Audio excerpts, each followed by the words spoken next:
Kerala foodies ക്ലബിൻ്റെ മറ്റൊരു cooking വീഡിയോയിലേക്ക് എല്ലാവർക്കും സ്വാഗതം. ഇന്ന് നമ്മളിവിടെ തയ്യാറാക്കാൻ പോകുന്നത് വളരെ ടേസ്റ്റി ആയിട്ടുള്ള നേന്ത്രപ്പഴം കൊണ്ടുള്ള ഒരു പ്രഥമനാണ്. ഇതിൽ നമുക്ക് അധികം ചേരുവകളൊന്നും ചേർക്കേണ്ടി വന്നിട്ടില്ല. വളരെ ഈസി ആയിട്ട് നമുക്ക് തയ്യാറാക്കാൻ പറ്റും. വീഡിയോയിലേക്ക് കടക്കുന്നതിന് മുമ്പ് ചാനൽ ഇതുവരെ സബ്സ്ക്രൈബ് ചെയ്യാത്തവരുണ്ടെങ്കിൽ സബ്സ്ക്രൈബ് ചെയ്യണം. ബെൽ ബട്ടൺ കൂടി ഒന്ന് അമർത്തിയാൽ നിങ്ങൾക്ക് നോട്ടിഫിക്കേഷൻസ് ലഭിക്കുന്നതായിരിക്കും. അപ്പോൾ നമുക്ക് വേഗം വീഡിയോയിലേക്ക് കിടക്കാം.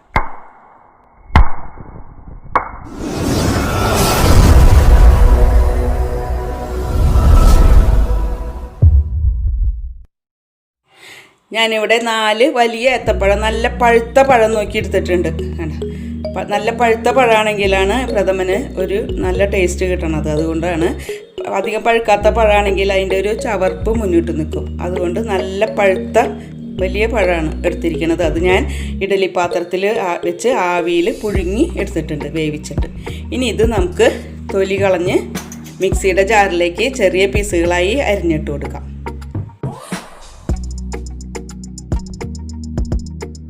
ഇതുപോലെ ചെറിയ പീസുകളായിട്ട് വേണം ജാറിലേക്ക് ഇട്ട് കൊടുക്കാനായിട്ട്.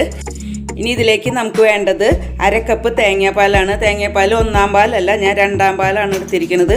അത് 1/2 കപ്പ് നമുക്ക് ഈ പഴത്തിലേക്ക് ഒഴിച്ചു കൊടുക്കാം. എന്നിട്ട് നന്നായി ഒന്ന് മിക്സിയിൽ അടിച്ചെടുക്കാം. പഴം ഇപ്പോൾ ഇതുപോലെ നല്ല പേസ്റ്റ് പോലെ അരച്ചെടുത്തിട്ടുണ്ട്. ഇത്രയും പോലെ അരച്ചെടുക്കണം, നല്ല പേസ്റ്റ് പോലെ. ഇനി നമുക്ക് പ്രഥമൻ ഉണ്ടാക്കുന്നത് എങ്ങനെയാണെന്ന് നോക്കാം. നമുക്കിനി ഇത് കുക്ക് ചെയ്യാം. അതിനായിട്ട് ഞാനൊരു പാത്രം വെച്ചിട്ടുണ്ട് അടുപ്പത്ത്. സ്റ്റൗ കത്തിച്ച് ചൂടായി വരുമ്പോൾ നമുക്കതിലേക്ക് കുറച്ച് നെയ്യ് ചേർത്ത് കൊടുക്കാം. നെയ്യ് ഒന്ന് ചൂടായി വരുമ്പോൾ നമുക്കതിലേക്ക് ഒരു പീസ് തേങ്ങ ചെറിയ പീസുകളായിട്ട് കൊത്തിയെടുത്തതാണ്. അത് നമുക്ക് ഈ നെയ്യിലേക്ക് ഇട്ട് ഒന്ന് വറുത്തെടുക്കാം.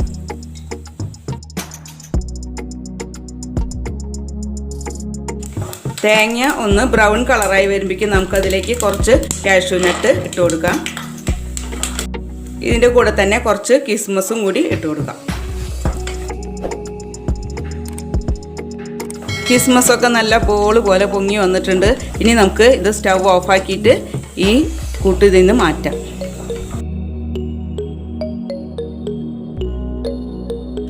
നമ്മുടെ തേങ്ങാക്കൊത്തും കിസ്മസും കശുവണ്ടിയൊക്കെ ആ പാത്രത്തിൽ നിന്ന് മാറ്റിയിട്ടുണ്ട്. ഇനി ഈ പാത്രത്തിൽ തന്നെ നമുക്ക് കുറച്ചും കൂടി നെയ്യ് ചേർത്ത് കൊടുക്കാം. ഇതിൽ ചേർത്തിരിക്കുന്ന നെയ്യും കൂടി ഇപ്പോൾ ഒന്ന് ചൂടായി വന്നിട്ടുണ്ട്. ഇനി അതിലേക്ക് നമുക്ക് ഈ അരച്ചു വെച്ച പഴം ഇതിലേക്ക് ഇട്ട് കൊടുക്കാം. പഴം ഇതിലേക്ക് ചേർത്ത് നന്നായി ഒന്ന് ഇളക്കി വേവിച്ച് വറ്റിക്കണം. നമ്മൾ ഇത് നന്നായിട്ട് തന്നെ ഒന്ന് ഇളക്കി കൊടുക്കണം. അല്ലെങ്കിൽ അത് നോൺ സ്റ്റിക്കിൻ്റെ പാത്രങ്ങളാണെങ്കിൽ അത് അടിയിലൊന്നും പിടിക്കില്ല, കരിഞ്ഞു പിടിക്കില്ല. അല്ലെങ്കിൽ വേറെ മറ്റുള്ള പാത്രങ്ങളിലൊക്കെ ആണെങ്കിൽ അത് പെട്ടെന്ന് കരിഞ്ഞു പിടിക്കും. അപ്പോൾ അതൊന്ന് ശ്രദ്ധിക്കണം. ഇതൊരു 10-15 മിനിറ്റ് നേരം ഒന്ന് നമുക്കിത് കട്ടിയായി വരുന്ന വരെ ഇളക്കി കൊടുക്കണം. നമ്മുടെ പഴം ഇപ്പോൾ ഒരു 15 മിനിറ്റോളം ആയിട്ടുണ്ട്.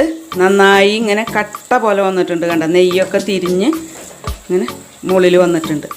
ഇതേപോലെ കട്ടിയായിട്ട് എടുക്കണം. ഞാൻ ഹൈ ഫ്ലെയിമിലാണ് ഇട്ടുന്നത്. ഇത് ഇത്ര നേരം 15 മിനിറ്റോളം ഇങ്ങനെ നിർത്താതെ തന്നെ ഇളക്കണം, അല്ലെങ്കിൽ അത് അടിയിൽ ഇങ്ങനെ കരിഞ്ഞു പിടിക്കും. ഇനി ഇതിലേക്ക് നമുക്ക് ശർക്കര ചേർത്ത് കൊടുക്കണം. അതിനായിട്ട് ഞാനൊരു 400 ഗ്രാം ശർക്കര എടുത്ത് കുറച്ച് വെള്ളം ഒഴിച്ച് അത് ഉരുക്കിയിട്ട് അരിച്ചെടുത്തിട്ടുണ്ട്.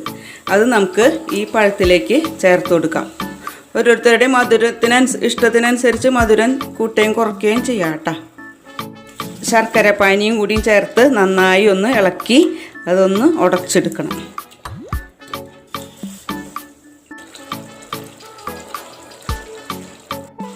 പഴത്തിലും ശർക്കര പാനി ചേർത്ത് ഇതുപോലെ നന്നായി കുറുകി വന്നിട്ടുണ്ട്.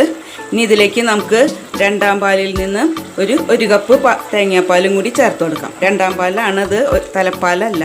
അതും കൂടി ചേർത്ത് ഒന്ന് ഇളക്കി കൊടുക്കാം. നമ്മുടെ പ്രഥമനൊന്ന് കുറച്ചും കൂടി കട്ടിയായി വന്നിട്ടുണ്ട്.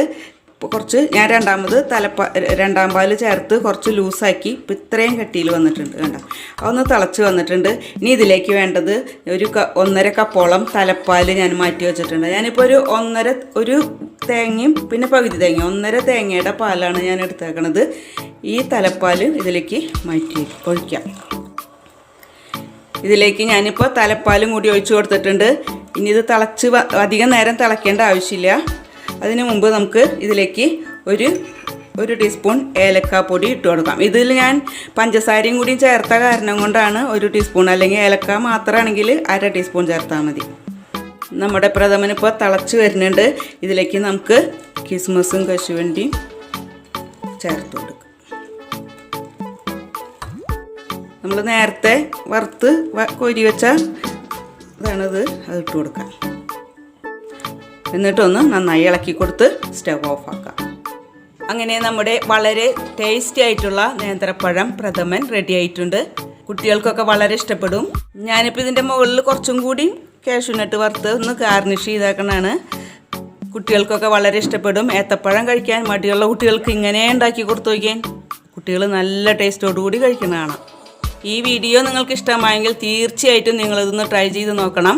എന്നിട്ട് അഭിപ്രായങ്ങൾ കമൻ്റായിട്ട് രേഖപ്പെടുത്തണം. അതുപോലെ തന്നെ വീഡിയോ ഷെയർ ചെയ്യാനും പിന്നെ ലൈക്ക് ചെയ്യാനും പിന്നെ സബ്സ്ക്രൈബ് ചെയ്യാത്തവരുണ്ടെങ്കിൽ സബ്സ്ക്രൈബ് ചെയ്യാനും മറക്കരുത്. അടുത്ത ദിവസം മറ്റൊരു കുക്കിംഗ് വീഡിയോ ആയിട്ട് കാണുന്നത് വരെ ഗുഡ് ബൈ.